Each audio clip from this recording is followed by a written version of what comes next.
பழமர்நேரியின் சிவன் கோவில் கதவுகள் தடேர் தடேர் என்று திறந்து கொண்டன. கோவிலை சார்ந்த சிவபிராமணர் எண்ணெய் சட்டியும் துணி திரியுமாய் உள்ளுக்குள் ஓடினார். மெல்ல எரிந்து கொண்டிருந்த விளக்குகளை தூண்டினார். எண்ணெய் வார்த்தார். தீப்பந்தங்கள் மீது எண்ணெய் ஊற்றினார். பற்ற வைத்தார். கோவிலின் நடுப்பகுதியில் உள்ள எல்லா விளக்குகளையும் ஏற்றி 2 தீப்பந்தங்களையும் சாய்வாய் சொருக கோவில் பிரகாசமாகியது. மன்னர் வருகிறார் என்று அறிவிக்கும் சிறுபறை உள்ளே நுழைந்தது. உள்ளே நுழைந்த மெய் காப்பாளன் ஒருவன் கோவில் மணியை அடிக்க துவங்கினான். பழமர்நேரி கிராமம் மொத்தமும் விழித்து கொண்டு விட்டது. கோயிலை நோக்கி வேகமாக வர துவங்கியது. மன்னர் கோயில் படியை தொட்டு கண்களில் ஒற்றிக்கொண்டார். கவனமாய் தாண்டினார். உள்ளுக்குள் நுழைந்ததும் 2 கைகளையும் கூப்பி சிவாய நமக என்று உரக்க சொன்னார்.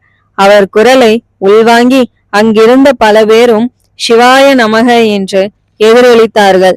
கர்ப்ப கிரகத்தில் பஞ்சமுக விளக்கு ஏற்றி காட்டப்பட்டது. சாமி தரிசனம் முடிந்து நெற்றி நிறைய விபூதியிட்டு கொண்டு வந்த மன்னரை பார்த்ததும் திருமகள் போல பெருநில செல்வியும் என்று மெய்கீர்த்தியை ஊர் ஜனங்கள் உரக்க சொன்னார்கள்.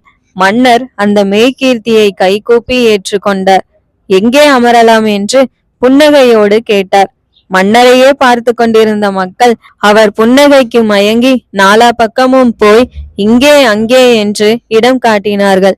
மன்னர் இடம் பார்த்து அமர்ந்ததும் உலகமெல்லாம் சாந்தி நிலவ வேண்டும் என்ற பொருள் பொதிந்த ஸ்லோகத்தை ஒரு சிவபிராமணர் சொல்ல எல்லோரும் கைகூப்பி கேட்டுக்கொண்டார்கள்.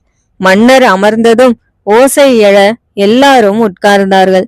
இந்த அகால நேரத்தில் உங்களை எல்லாம் தூக்கத்தில் இருந்து எழுப்பி இங்கே வரவழைத்ததற்காக முதலில் மன்னிப்பு கோருகிறேன் என்று மன்னர் சொல்ல பல்வேறு வித ஒலி குறிப்புகளால் மக்கள் அதை மறுத்தார்கள்.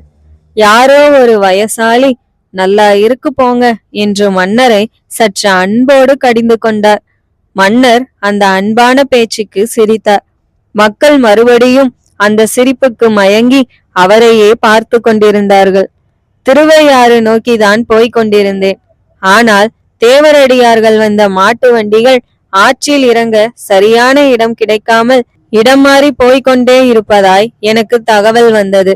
எனவே உங்கள் ஊர் பக்கம் விரைந்து வந்தேன். சிரமம் பாராமல் மிக சரியான நேரத்தில் ஒன்று கூடி ஏற்றம் அமைத்து நம் விருந்தினராக வந்திருக்கின்ற தளிச்சேரி பெண்டுகளை காப்பாற்றி விட்டீர்கள். இதற்காக